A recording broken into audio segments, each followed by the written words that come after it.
In 1973, a young waitress vanished after her late-night shift at a small-town diner, leaving behind only rumors and a locked car. Nearly 4 decades later, during a church renovation, her bloodstained apron is discovered stuffed inside a wooden pew, unraveling a long-buried secret that will shatter a community and finally expose the truth hidden in its most sacred place. The summer of 1973 was hot, sticky, and restless in the town of Hickory Hill, Mississippi, where nights felt like they held their breath and even the cicadas seemed to sing with tension. Linda Carver, 22 and soft-spoken, had just finished her third double shift of the week at Mel's Diner. She slipped off her apron, tucked her notepad in the side pocket, and walked out the back entrance into the thick July night. It was nearly 1:15 a.m. The gravel crunched beneath her canvas shoes as she waved to her coworker, Gloria, who was mopping the kitchen floor. Linda gave a tired smile, said, "See you tomorrow," and vanished into the darkness like mist. She never made it to her car. The baby blue Ford Falcon sat untouched under the flickering back lot light, doors locked, keys missing, purse still sitting on the passenger seat floorboard. It was as if Linda had simply stepped out of her body and dissolved into the night. No witnesses, no signs of struggle. Her roommate reported her missing by noon the next day, pacing the police station lobby in a housecoat and slippers. Linda wasn't the kind of girl to just disappear. Sheriff Darrell Massey had seen plenty of runaways, but something about this one didn't sit right. Maybe it was the car left behind. Maybe the half-filled soda on the diner counter with her lipstick still clinging to the rim. Maybe it was her mother, tight-lipped, proud, and breaking just beneath the surface, who refused to believe her daughter would abandon the life she'd worked so hard to build. Linda had dreams, quiet ones. She wanted to save up, move to Jackson, maybe go to school. She clipped pages out of old magazines, recipes she wanted to try, apartments she couldn't afford yet. None of that pointed to a girl ready to vanish. Still, as the days passed and no leads emerged, the town began to drift toward speculation. Some said she ran off with a man, maybe someone older. Others whispered she'd been pregnant. The darker theories floated, 2 rumors about someone stalking the girls at the diner, a red pickup truck seen idling behind the lot too many nights in a row. But nothing ever stuck. No body, no note, no answers. By August, Linda's photograph was already curling in the sun behind the glass at the sheriff's office. The search crews disbanded. Her name faded, slowly, like a water stain on paper. Years became decades. Mel's Diner closed in the late 80s, the neon sign taken down, and the windows boarded up. Linda's parents died still holding their landline, hoping one day it would ring. Her younger sister, Carolyn, left town for good, settling in Alabama, where people didn't know her as the sister of the girl who went missing. The case file thickened with time, but never deepened. Hickory Hill moved on, the way small towns do when grief becomes routine. Then came 2010, and with it, the church renovation that no one thought would matter. Hickory Hill Baptist had stood for over a century, its steeple crooked, its pews warped from years of humidity and hymnals. Volunteers began pulling up floorboards and replacing the old seating. It was just supposed to be an anniversary project. But on the third day, when a man named Clyde Jenkins lifted one of the back pew benches near the exit door, he noticed something wedged deep beneath the cushion frame, wadded, crumpled, almost like a rag. He reached in and tugged it free.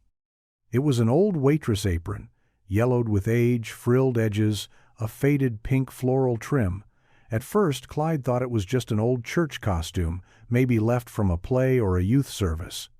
But then he saw the stain, reddish-brown, almost black in the center, and above the pocket, embroidered in pale blue thread, was a name barely legible now after all those years: Linda. Clyde Jenkins didn't say anything at first. He just held the apron in his hands, blinking at the faded fabric like he wasn't sure if it was real. A couple of the younger volunteers joked that he looked like he'd seen a ghost. He didn't laugh. Instead, he quietly folded the apron and carried it to the pastor's office like it was made of glass. Reverend Malcolm Everett had only been at Hickory Hill Baptist for 6 years, a man in his 40s with a young family and no connection to the town's older shadows. He listened as Clyde explained where he'd found it, then studied the name stitched in blue thread. He didn't recognize it, but Clyde did. By that afternoon, word had already begun to spread. A few older women on the cleaning crew gasped when they heard what had been found. Some even crossed themselves out of old habit. Linda Carver's name hadn't been spoken aloud in that church in decades, but now it seemed to echo off the walls. Reverend Everett called the sheriff's department just after 4.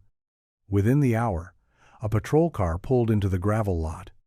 Detective Mira Holcomb was the one who answered the call. She'd grown up in Hickory Hill, just 2 blocks from the church, and she remembered the name Linda Carver from whispered conversations at family cookouts and those uncomfortable silences that fell over adults when children asked questions they weren't supposed to. Mira had been too young to remember the actual disappearance, but the absence had lingered like fog in the corners of her childhood. When she held the apron in her gloved hands, she knew immediately what it meant. The evidence technician sealed it carefully. Mira stood over the church pew with a flashlight, running her beam along the frame, checking for more. There was a rusted staple, bent awkwardly into the underside of the seat, and a long strand of black thread still clinging to it.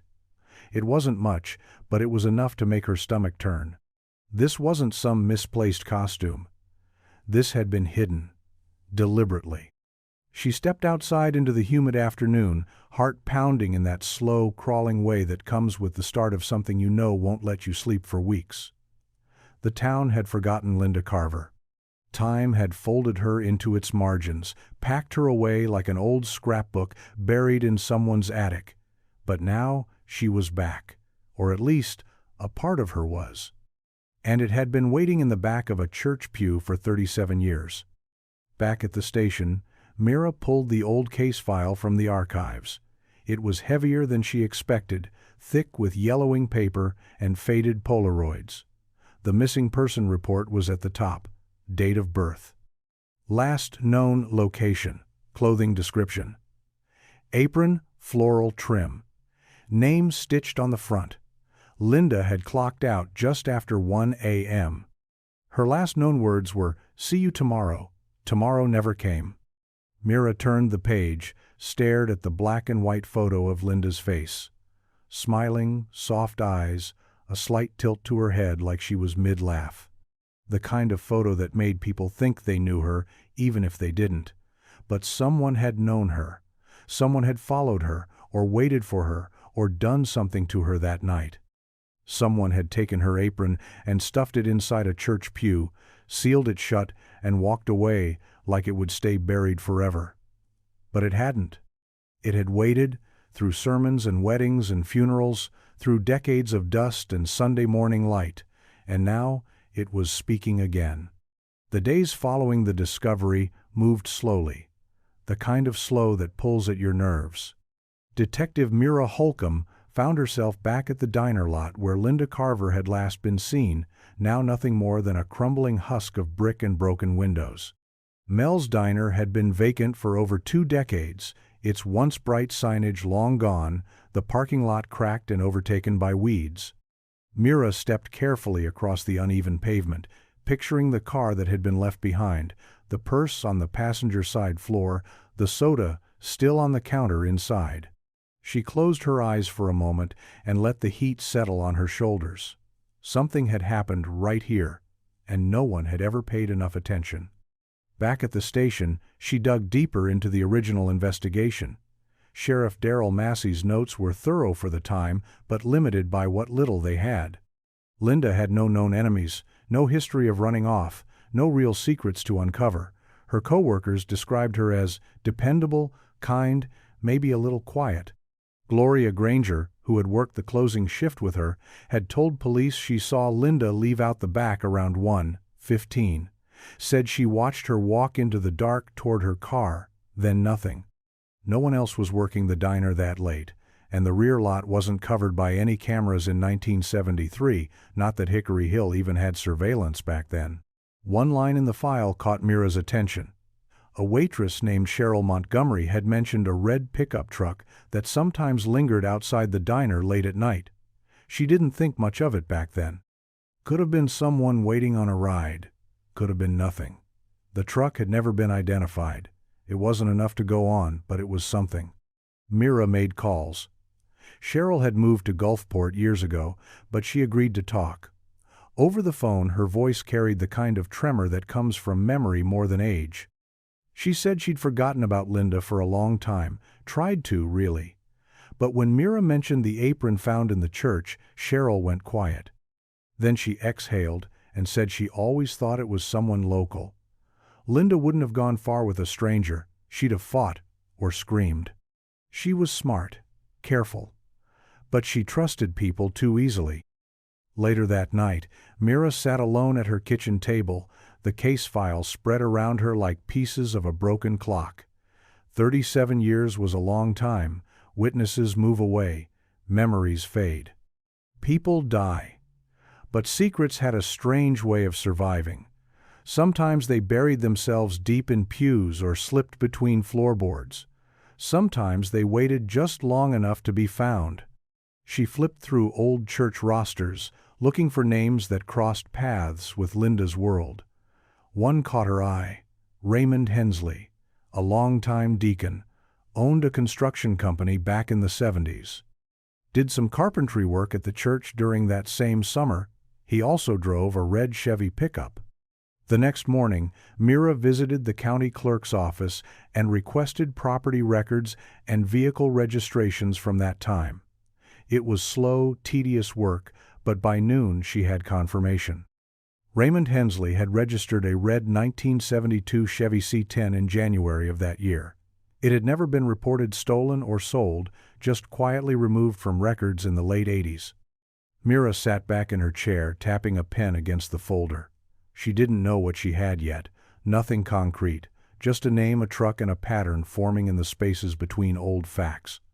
But something told her to keep pulling the thread. Because whatever had happened to Linda Carver didn't end at Mel's Diner. It led somewhere else, somewhere closer, somewhere sacred.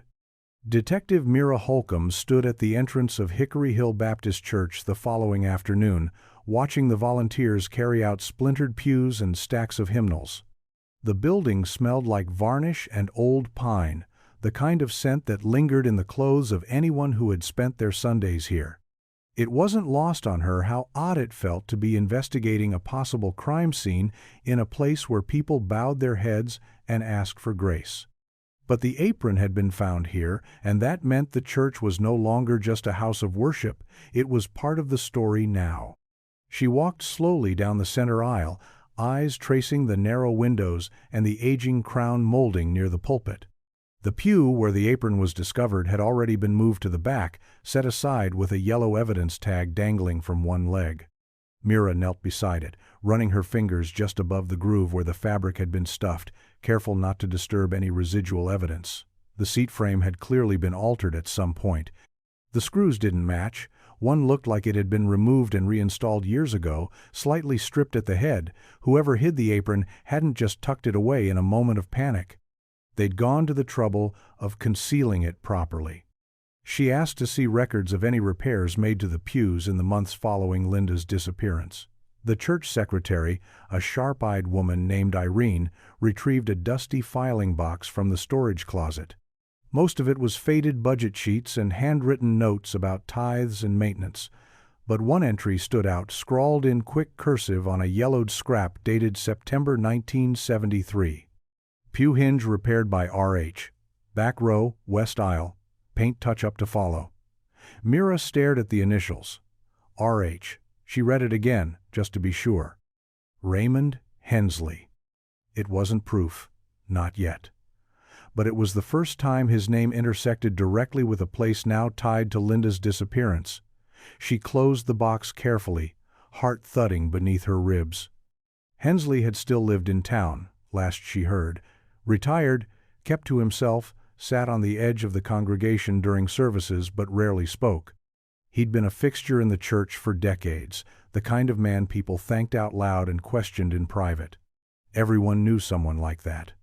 Before leaving, Mira took a slow lap around the exterior of the building. The sun was lowering behind the steeple, casting long shadows across the back lawn. A set of concrete steps led down to a cellar door locked, rusted, half hidden behind overgrown hedges. She jotted down a note to check if that basement had ever been searched back in the 70s. She doubted it. That sort of thoroughness was rare in missing person cases back then, especially when the victim was a young, working-class woman with no powerful family to demand answers. By the time she returned to her car, the air had cooled, but the weight in her chest had not.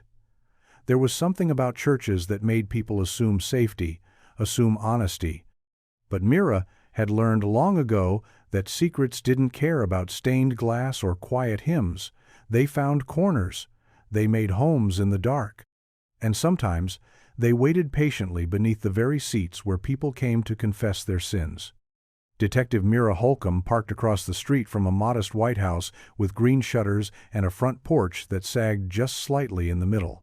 The yard was tidy but not fussy, the kind of upkeep that suggested routine rather than pride. According to records, Raymond Hensley had lived here since 1969. She sat for a moment, watching the curtains twitch in the front window, a slow movement like someone had been watching her too.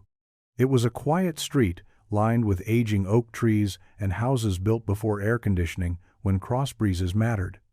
Mira grabbed her notebook and headed up the walk. He answered after the second knock. Slender and weathered, with neatly combed gray hair and a buttoned-up flannel despite the heat, Raymond Hensley looked like someone's grandfather, not a man whose name kept appearing in the margins of a cold case file. He didn't invite her in, but he didn't ask her to leave either.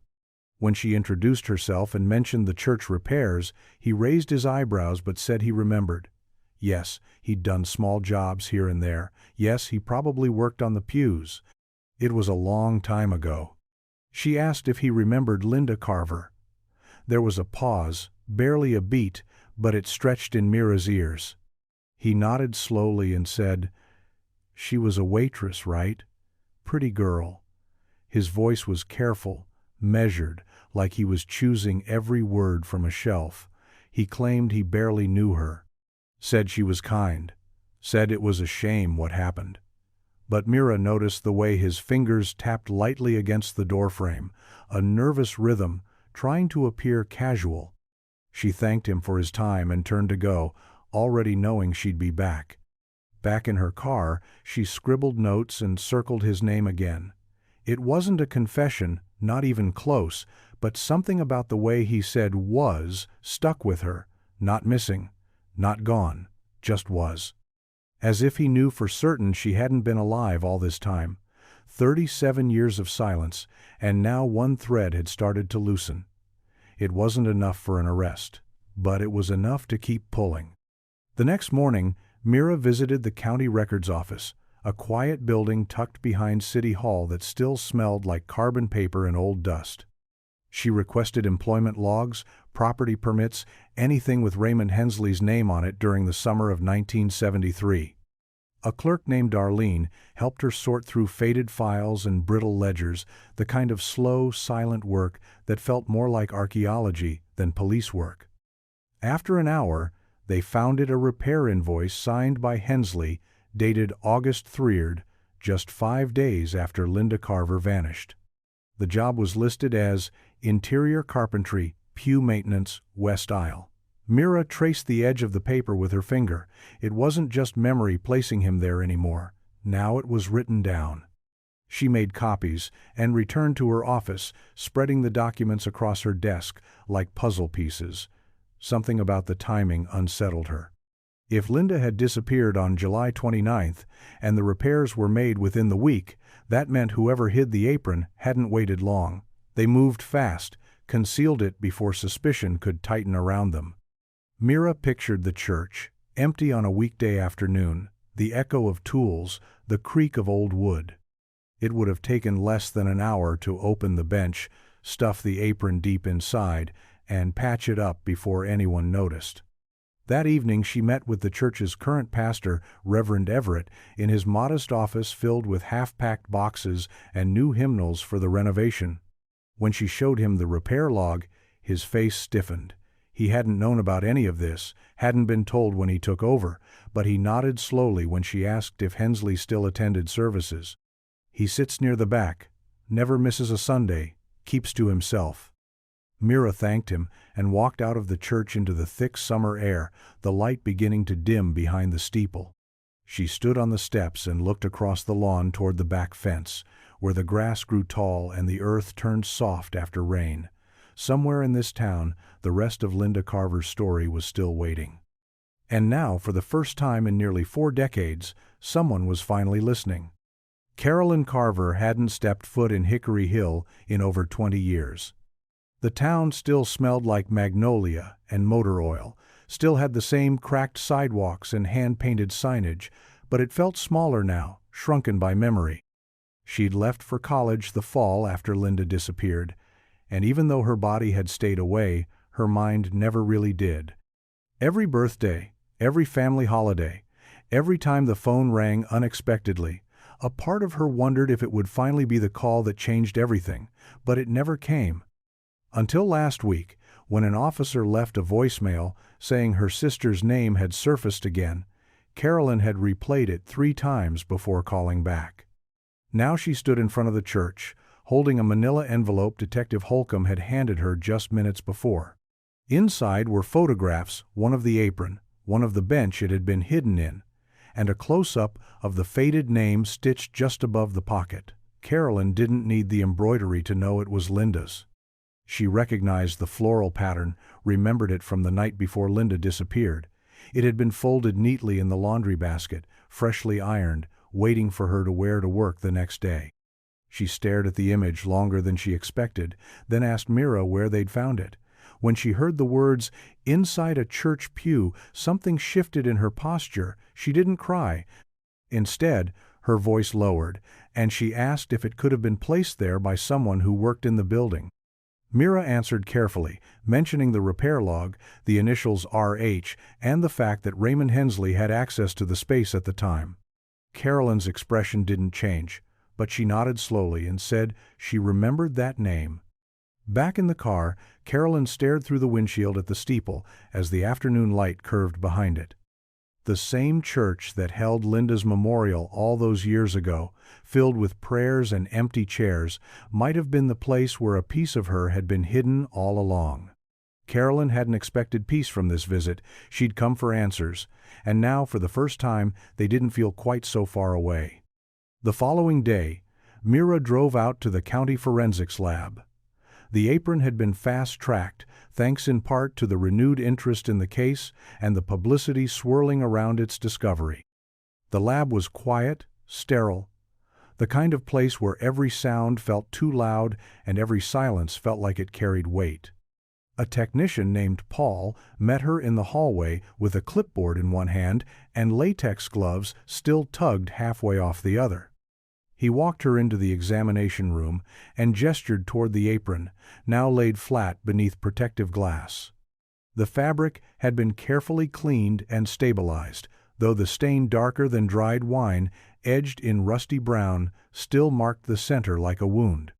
Paul explained that the material had absorbed enough fluid to retain traces of human blood, degraded but still identifiable.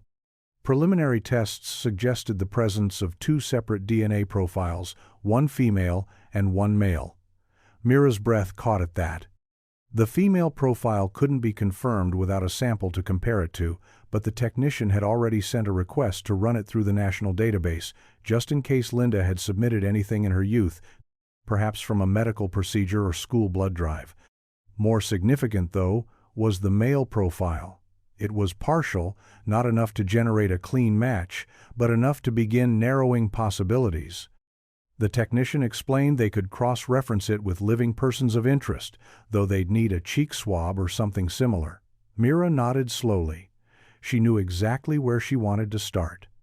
Back in her car, she sat with the report in her lap, staring at the line that mentioned the approximate age of the male DNA older, based on cellular degradation, consistent with someone who would have handled the apron nearly 4 decades ago. If Raymond Hensley had even so much as touched it when he hit it, there was a chance his DNA was still buried in the fabric's fibers. A small chance, maybe. But a chance? She started the engine and pulled into traffic, her mind already turning over how to approach him again. Last time, he'd stood behind a screen of politeness and vague memory. This time, she was bringing science with her, and that had a way of cutting through even the oldest lies. Raymond Hensley didn't seem surprised when Detective Mira Holcomb knocked on his door for a second time. He opened it slowly, with that same cautious gaze, and stepped onto the porch before she could ask to come in. The look on his face said he'd been expecting this moment, though whether he feared it or simply accepted it was harder to tell. Mira wasted no time. She explained that new evidence had emerged and that the apron had tested positive for 2 DNA profiles, one likely Linda's, the other still unconfirmed. She asked if he would be willing to provide a voluntary cheek swab just to eliminate himself from the investigation. Raymond's lips pressed into a tight line. He looked out at his yard, as if the branches swaying in the breeze might offer him a way out. Then he turned back and said that after all this time he had nothing to hide. Mira held out the kit, watching closely as he rolled the swab along the inside of his cheek. She thanked him and placed it in the evidence bag, sealing it without comment. On the drive back, her thoughts tangled. His reaction had been too calm. Either he was innocent and used to people suspecting him, or he had spent so many years living with the truth that pretending came easy. She didn't want to jump to conclusions, but she'd spent enough time around lies to know when one was circling the edge of a conversation. Back at the lab, she handed the swab to the technician and asked for it to be compared to the male DNA found on the apron. Paul promised to expedite the process, though results could still take days. Mira knew the waiting would be brutal, but necessary. She returned to her desk and opened the case file again, reading through old interviews, cross-checking names with church rosters and maintenance logs. A pattern was beginning to form, subtle but persistent. If the DNA came back as a match, it wouldn't just link Raymond to the apron, it would place him inside the church after Linda disappeared, handling a piece of evidence no one should have touched. And that, finally, would be more than suspicion, it would be the beginning of proof. The call came just after 7 on a gray Thursday morning. Mira had barely poured her first cup of coffee when Paul's name flashed across the screen. His voice was clear, steady, but it carried the kind of weight that made her sit down before he said anything else. The male DNA on the apron was a match. Raymond Hensley's sample wasn't just close, it aligned on every point they could test. Mira thanked him, scribbled the confirmation in her notes, and sat quietly for a moment, letting the information settle around her like dust falling in sunlight. It wasn't a full confession, but it was a crack in the wall. For 37 years, there had been nothing to hold on to. No physical connection, no hard link to anyone. Now, there was proof that Raymond had handled the apron, proof that he had touched something that should have been buried in memory. The fact that it had been hidden in the church and not just discarded meant intent. Not panic, not coincidence, but concealment. She drove out to the church again, slower this time, watching the way the town moved in the early morning light. School buses rattled down side streets, shopkeepers pulled up metal grates. People went about their routines, unaware that a decades-old lie had just started to crack open. At the chapel, Reverend Everett met her in the entryway. His expression tensed as she explained what the DNA had confirmed. He didn't ask for details. He simply nodded, pressed a hand to his chest, and said, "Then it's time." They unlocked the church basement together. The key had been unused for years, the lock rusted from storms and seasons long forgotten. Inside, the air was thick and stale, the scent of old mildew clinging to the brick. Mira stepped carefully across the concrete floor, shining her flashlight along the walls, corners, low shelves. Stacked wooden crates lined the back, and a pile of discarded pew boards leaned in the far corner. Nothing looked out of place, but she knew enough to see past what was visible. Whoever had hidden that apron once might have hidden more. She turned to the Reverend and asked if anyone else had access to the basement in 1973. He hesitated before answering. "Only staff," he said. "And Raymond. Always Raymond." Later that afternoon, Mira sat down with Carolyn Carver at the corner booth of a quiet diner just outside town. The news of the DNA match had reached her that morning, and though she said little over the phone, Mira could hear it in her voice, hope laced with the fear that it might not be enough. Now, across from her, Carolyn looked older than she had days earlier, not from age, but from the weight of waiting, from the sudden shift of a story that had long stood still. Mira laid out the facts carefully. The DNA on the apron was Raymond Hensley's. He had access to the church, had been logged for repair work days after Linda disappeared, and was the only individual who matched all those details across time. Carolyn listened in silence, her hands folded tightly in her lap, knuckles white. When Mira finished, she didn't ask if he had confessed. She didn't ask why. Instead, she asked where exactly they had found the apron and whether anyone had ever looked beneath the church itself underneath the building, not just inside it. Mira paused. The thought had crossed her mind, but only in passing. The foundation of the church was old, with narrow crawl spaces in some sections and stonework in others. It wasn't the kind of place one searched casually. Carolyn said she remembered the way the ground behind the church used to sink in after rain, soft and sponge-like beneath the garden beds. Her mother used to say the church sat on restless land. Mira made a note to inspect the soil behind the building the next day. When they stood to leave, Carolyn touched Mira's arm. Her voice was low and even. "I don't want closure. I want truth, even if it's worse than I imagined." Mira nodded without speaking. It was a promise she had already made in her heart. As Carolyn drove away, Mira remained in the parking lot for a while, the sky shifting into that dim pink of early evening. She looked down at the folder in her hand. Linda Carver had never left this town. She had never run, never vanished into some distant life. She had been here, all along, buried beneath silence and shame. Now it was time to bring her back. The following morning brought gray skies and the steady hum of cicadas, the kind of day where the air felt heavy before the rain even arrived.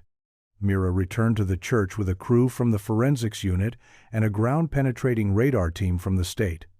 She had already cleared it with the Reverend, who stood nearby with a quiet, grim expression, arms folded across his chest as workers unloaded equipment onto the patch of land behind the sanctuary. The soil was soft, just as Carolyn remembered.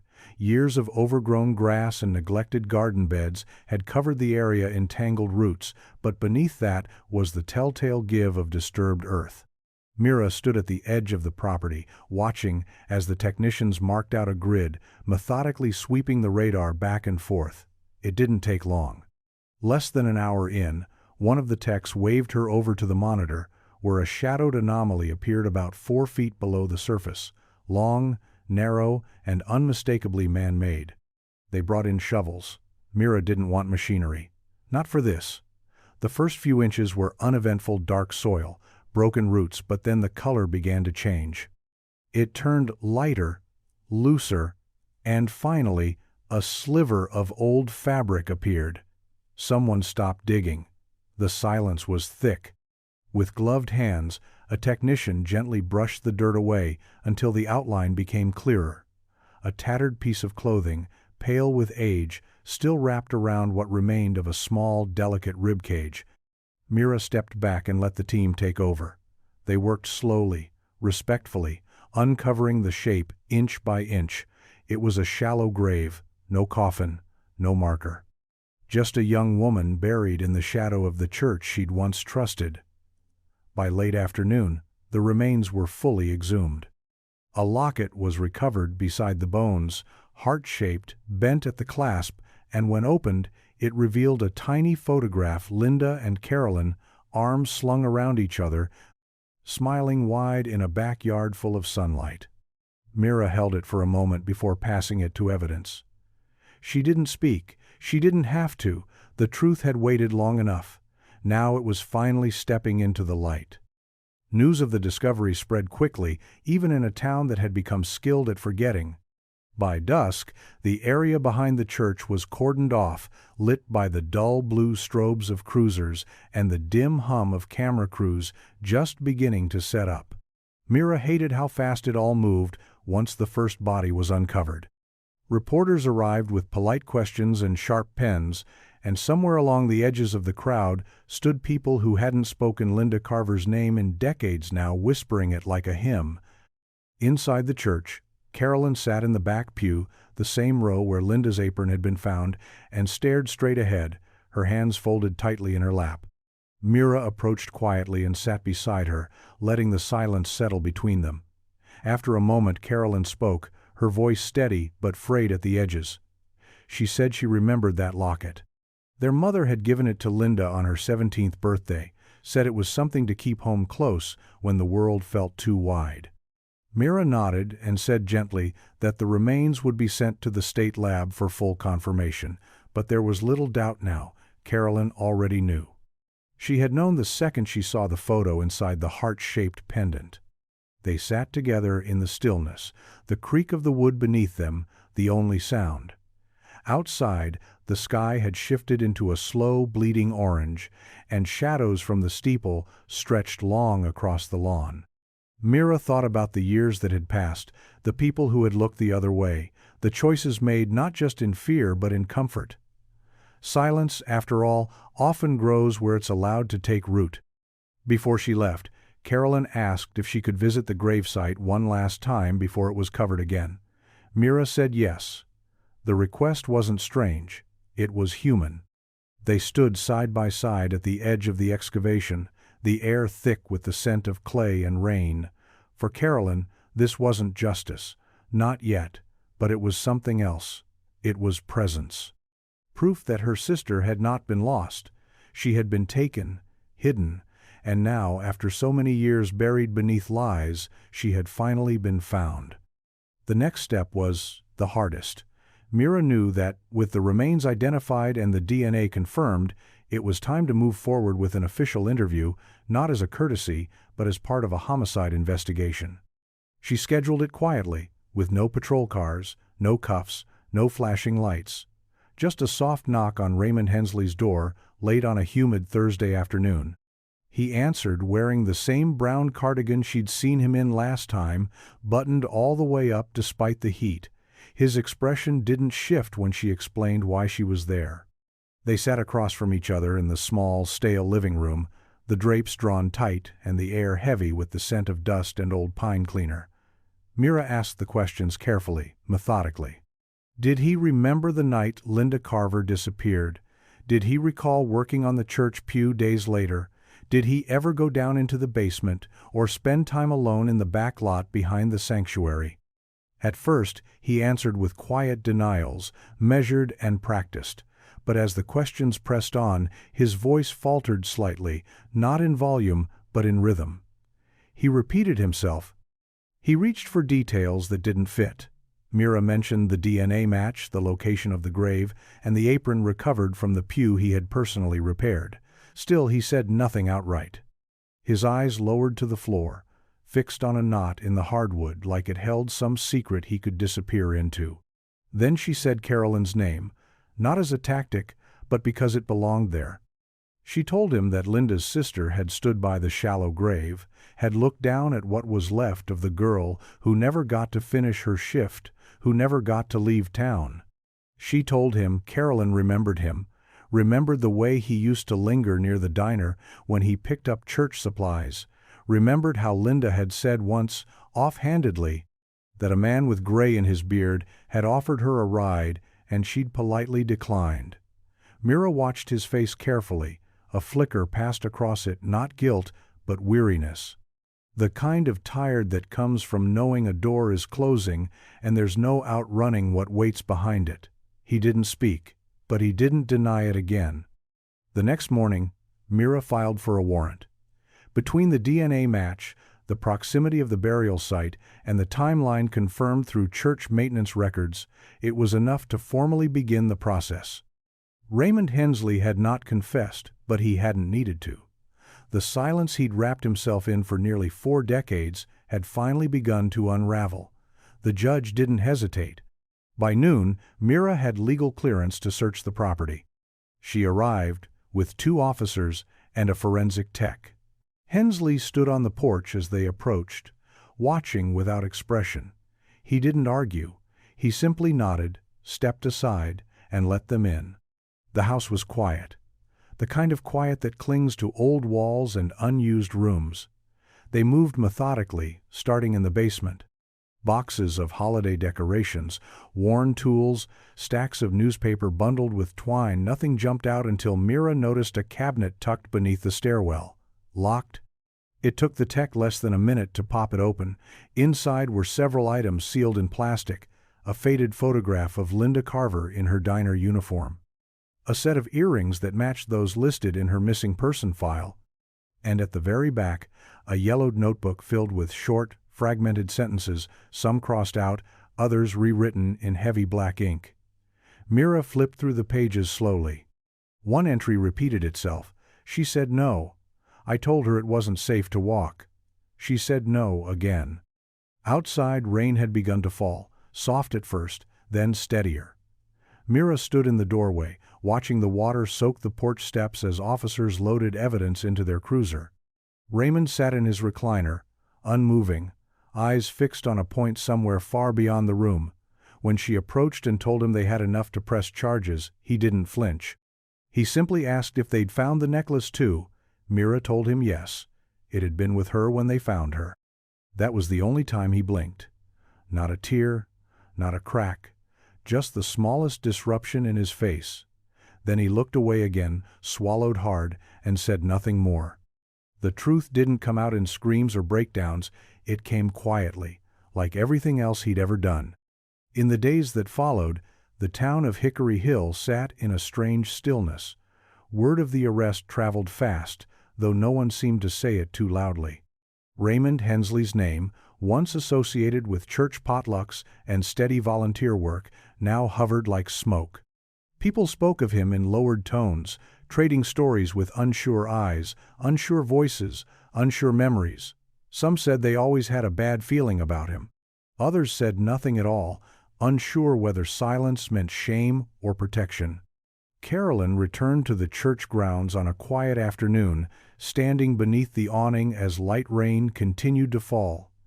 Mira met her there with an umbrella and a folder tucked beneath her arm. The report wasn't complete, but the preliminary results confirmed what they had already accepted. The remains were Linda's. The necklace, the photograph in the locket, and the shape of the jawline still visible through careful forensic reconstruction had erased any lingering doubt. Carolyn didn't need the science. She already knew.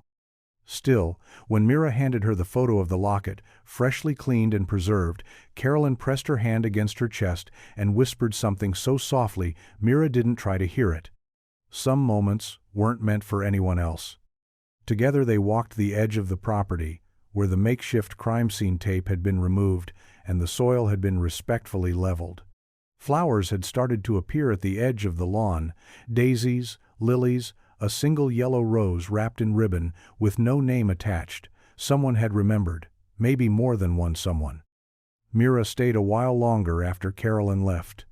She stood just behind the church where the trees opened into a narrow line of woods, a quiet barrier that had hidden so much for so long.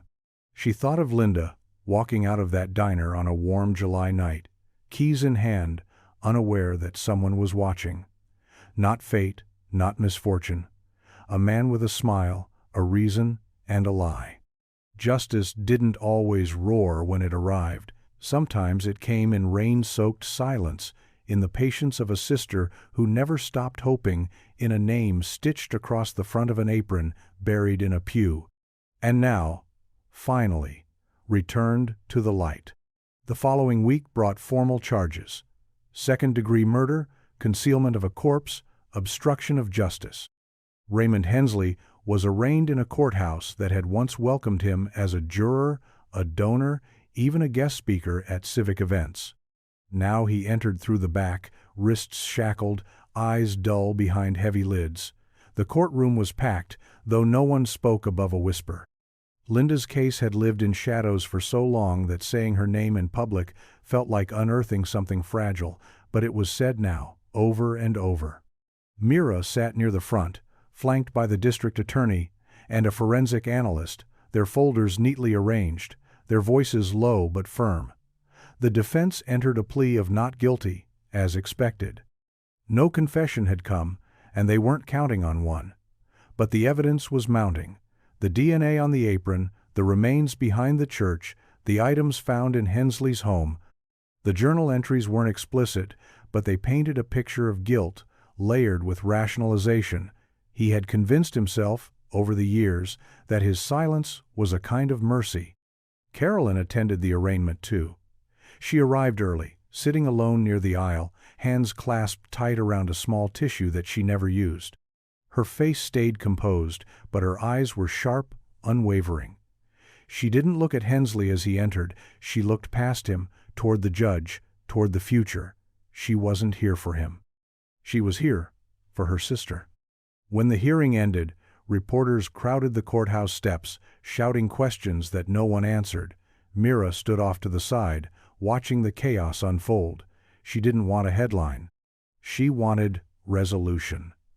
A story like Linda's didn't get tied off neatly, but it deserved an ending that told the truth. Not a rumor, not a myth, just truth, as full as they could find it.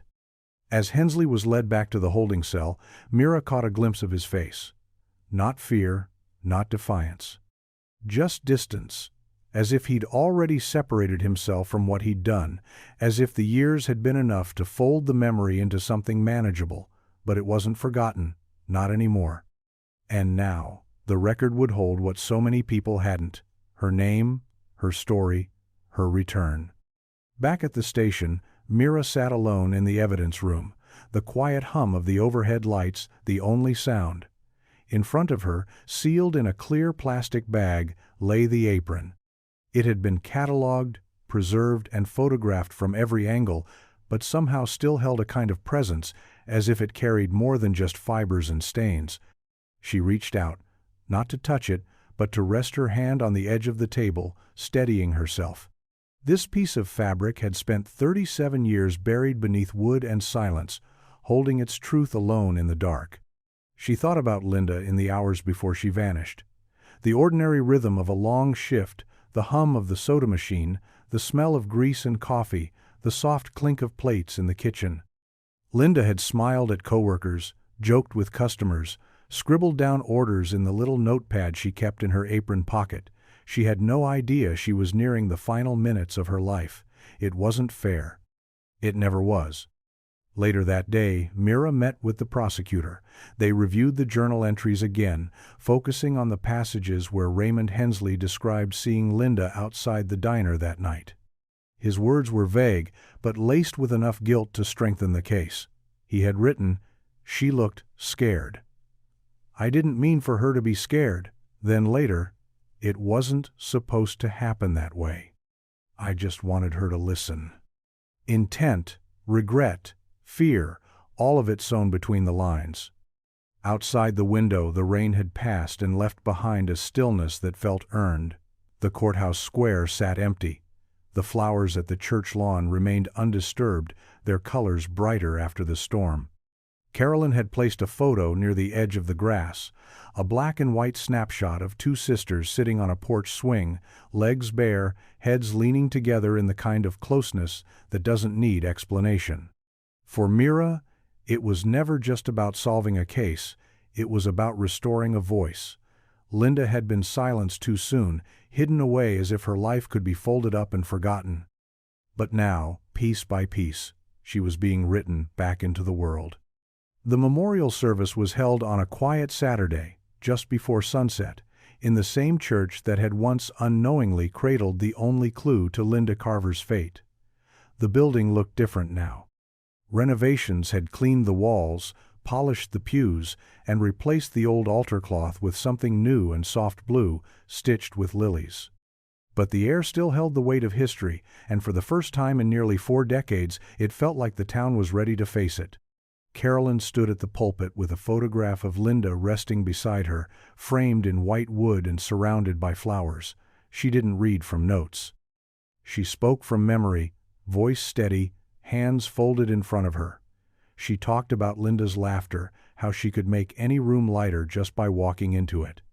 She talked about how Linda used to sing along to the radio while brushing her hair, how she made every birthday card by hand, how she dreamed of living in a city, but still made time to bake pie for their neighbor who had no family of his own.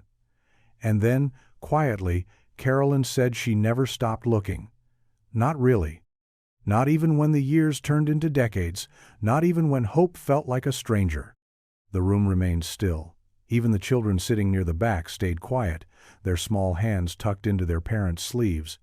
It wasn't just grief, it was reverence. The recognition of something sacred, truth reclaimed, sorrow named aloud, a wrong finally pulled from the earth. After the service, people lingered outside. The evening was warm, cicadas humming low in the trees, the sky tinged pink at the edges. Mira stood with the Reverend near the front steps, watching as neighbors embraced Carolyn, some tearful, others ashamed, some offered apologies, not for what they had done, but for what they hadn't. For the silences they kept, for the questions they never asked. Carolyn accepted each one with grace. Not because it erased what had happened, but because moving forward required something more than anger. It required acknowledgement. And now, finally, the town had done what it should have done long ago. It had looked her sister's name in the eye and said it out loud. A few days after the memorial, Mira returned to the church one last time, not with a warrant or a notepad, but alone, without her badge visible, without the need to question or gather. The sanctuary was empty, the soft scent of candle wax still lingering in the air. She walked slowly past the front pews, tracing her steps to the row near the exit, the same bench where Linda's apron had waited in silence for nearly 4 decades.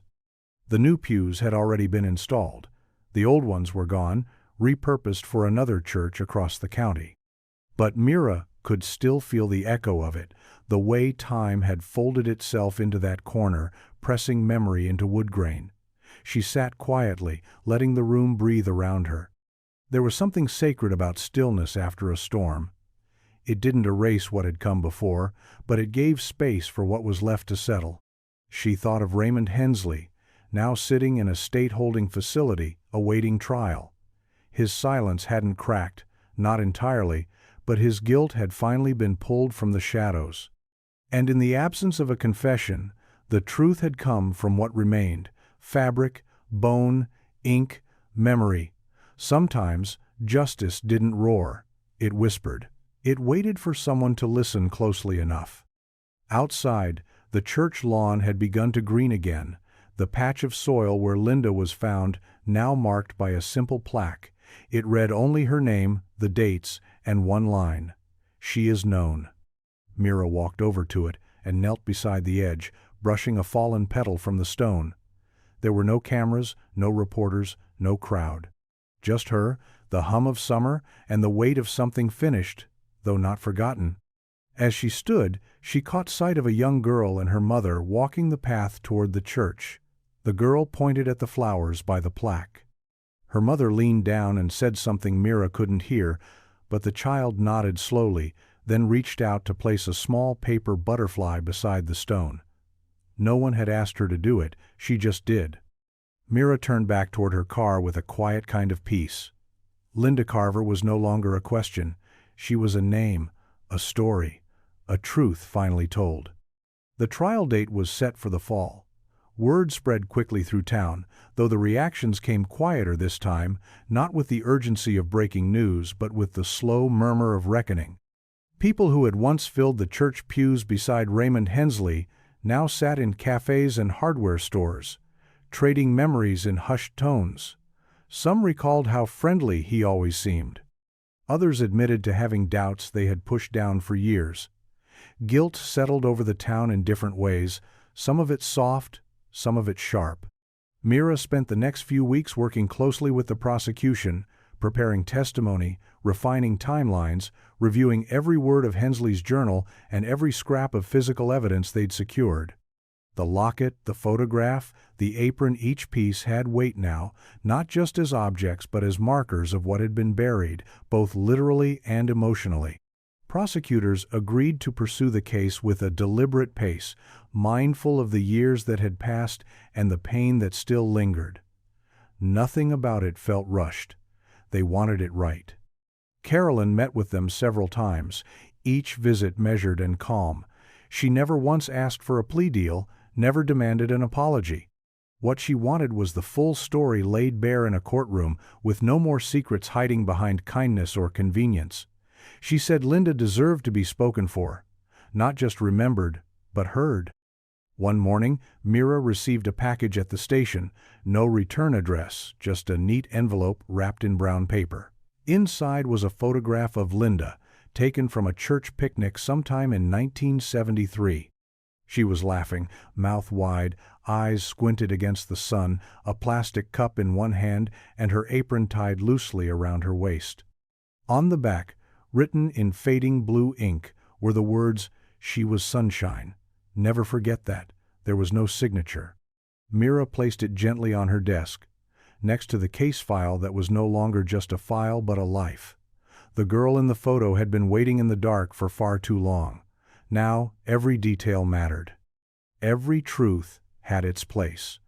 And the courtroom would soon carry what the pew once held, a name too long hidden, and a light finally breaking through. The courthouse was quieter than expected on the first day of the trial. No media frenzy, no shouting crowds, just the steady shuffle of footsteps on marble floors and the low murmur of attorneys arranging their files. Mira sat beside the lead prosecutor, her notes already organized, her statements rehearsed, but her focus was somewhere else entirely. She was thinking about the weight of silence, how long it had taken for the truth to rise, and how many people had learned to live with its absence. Raymond Hensley entered through a side door in a light gray suit, thinner than he'd been just weeks ago, face lined with age and something harder to name. He didn't glance toward the gallery. His gaze stayed fixed on the floor, as though looking at the faces around him might snap something loose. Carolyn was already seated, her posture upright, her eyes steady. She didn't flinch when he entered. She'd come to listen, not to break. The prosecution opened with a careful narrative, not overly dramatic but clear. They laid out the timeline, introduced the evidence, and spoke Linda's name with care each time they used it. The jury listened closely, a mix of older townsfolk and younger residents, none of whom had expected to be sitting in judgment over a crime that had happened before some of them were even born. Mira took the stand mid-morning. She spoke plainly, walking the jury through the evidence, the discovery of the apron, the DNA analysis, the basement search, and the journal found inside Hensley's locked cabinet. She avoided speculation, sticking only to what could be proven. Still, there was something unmistakable in the way she paused before mentioning the grave behind the church. The room felt different after that, as though everyone inside had begun to carry a part of what had been found beneath the soil. When she stepped down, she passed Carolyn in the aisle. They didn't speak, but Carolyn reached out and gave her a brief, steady touch on the arm. A thank you, plain and quiet. Mira nodded once and took her seat at the back, knowing there was still more to come, but for the first time they weren't standing in the dark. The story was finally being spoken out loud, and Linda's voice, long buried, was echoing through every word. The second day of the trial brought forward voices that had been quiet for years. Former church staff, retired officers, and a few aging congregants testified to what they remembered from that summer in 1973. Some details were vague, clouded by time, but certain threads held firm. One woman recalled how Raymond had insisted on repairing the broken pew himself, even though the church usually hired outside contractors. Another remembered him showing up on a weekday afternoon, unannounced, tools in hand, saying he'd take care of it before the Sunday service. No one questioned him. He was a man of the church, a man people trusted. The defense tried to cast doubt on the clarity of old memories and pointed to the lack of direct witnesses. They leaned heavily on the absence of a confession, the age of the evidence, the unreliability of emotional recollections after so many years. But each time they tried to steer the narrative away from the truth, the prosecution returned to the same point: Linda had not simply vanished. She had been hidden in a place meant for prayer and forgiveness by someone who knew how to make people stop asking questions. Carolyn was called to the stand just before lunch. She walked slowly, carefully, but her voice didn't waver once. She told the court about the last night she saw her sister, about the apron she folded and left on the laundry chair, about the morning she woke up and Linda's bed was still made. She described the search, the empty birthdays, the long silences that grew between family members who didn't know how to grieve someone they could never bury. And when the prosecutor asked her what justice looked like, she answered without hesitation, "It looked like being believed." The room fell still after she stepped down. Mira watched from the back, heart heavy but proud. Carolyn hadn't come to punish, she had come to restore. In telling Linda's story, she gave her back the years that had been stolen. Piece by piece, testimony by testimony, the courtroom wasn't just building a case, it was stitching together a life that had once been torn away. And with every word spoken aloud, Linda Carver became more than a headline. She became real again. On the fourth day of the trial, the jury heard the final piece of testimony. The forensic anthropologist took the stand, describing the condition of the remains found behind the church. Her voice was clinical but respectful, detailing the position of the bones, the items recovered, and the signs that suggested Linda had died not by accident or exposure, but by blunt force. There were no graphic displays, no dramatics, just facts, laid bare, wrapped in the language of science. But even that was enough to still the air in the courtroom. Mira sat quietly, hands folded in her lap, listening not just to the content, but to how the jury absorbed it. She could see it in their posture, the way shoulders lowered, eyes dropped, pens stopped moving. Reality had settled in. Linda Carver was not just a woman who disappeared. She had been killed, hidden, and left out of the town's story for nearly 4 decades. That weight had finally found its voice. When the prosecution rested, the courtroom exhaled. The defense offered a final statement, calm but unconvincing, insisting the evidence was circumstantial, the memories too old, the conclusion rushed. They painted Hensley as a man slowly fading, a quiet life now under attack. But no one in the gallery stirred. The jury had already heard what mattered. They had seen the apron. They had listened to the sister. They had followed the trail of silence and found what lay underneath. By the end of the day, closing arguments had been made. The judge instructed the jury, his voice steady, his words careful. He reminded them that memory is fragile, that time complicates even the clearest truths, but that evidence, when it holds, deserves to be heard without the fog of disbelief. Then the room emptied. Mira watched as the jury was led to deliberate, their footsteps echoing down the hall. Outside, the courthouse lawn sat quiet under soft evening light. Carolyn waited by the bench near the steps, a thermos of tea in her hand, her gaze steady but unreadable. She didn't ask for updates. She didn't speak at all, she just looked out toward the sky and waited, the way she always had, not for vengeance, not even for justice, but for truth to finally be seen and stayed with. The verdict came just after noon. The jury had deliberated for less than 5 hours. Mira stood in the back of the courtroom, hands clasped, not from nerves, but from the quiet gravity of what was about to be spoken. Carolyn sat near the front, motionless except for the slow rise and fall of her breath. The judge asked for silence as the jury foreman stood, a paper held in both hands. Guilty, on all counts. The words were spoken without flourish, no dramatic pause or gasps from the crowd. Just a simple, declarative truth delivered into a room that had spent decades drowning in uncertainty. Mira glanced toward Raymond Hensley. He didn't look up. He didn't blink. He sat still as stone, his story no longer his to control. The silence he had built his life around had been broken, and in its place stood the name he tried to bury, spoken clearly, remembered fully. Outside, the air felt different, cleaner somehow. Not lighter, because the weight of what had happened would never truly lift, but clearer, like a window had finally been washed. Reporters lingered on the edges of the courthouse lawn, their cameras pointed at the building, waiting for a statement. Carolyn didn't stop. She walked down the steps and kept going, past the parking lot, toward the church on the hill where the story had resurfaced. Mira followed a few steps behind. They didn't speak until they reached the plaque. Carolyn knelt beside it, resting her fingers on the engraved letters. Then she pulled a small paper slip from her coat pocket and placed it gently at the base. It was a poem, handwritten in fading blue ink, something Linda had once scribbled on the back of a recipe card. I am not lost. I am waiting. When you remember me, I am home.